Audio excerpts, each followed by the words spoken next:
Right, we're going to talk a little bit about allergies now and food intolerances, etc. The thing is that my approach to allergies and food intolerance is I use a form of muscle testing known as kinesiology, and it's a very simple way of doing it. It's very effective, it's very accurate, it doesn't involve any breaking of the skin, etc. Basically the patient lies down, or in some cases can sit up. I put various samples on their body and I test their body's reaction to it through their muscles.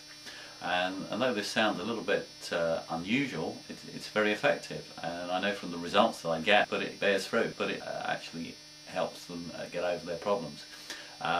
What I also offer is I offer sort of backup in terms of we do a test, we see what comes out of that test, and then from that I can, if we identify the particular substances that cause them intolerances, I can desensitize by giving them back a homeopathic dose of the particular substance. So for an example, if you had a wheat intolerance, I would give you a course of wheat in homeopathic dilution, and this resets the body then to be able to accept wheat into the diet without you having to give it up. Because this is one of the problems when you go through, say, hospital allergy testing. If they identify a particular intolerance or an allergy, they then put you on a diet where you exclude those products. And obviously that can be very difficult for some people, particularly if it's one of the big food groups. But what I do, it doesn't involve that. So basically for a few weeks treatment it avoids a lifetime of avoidance.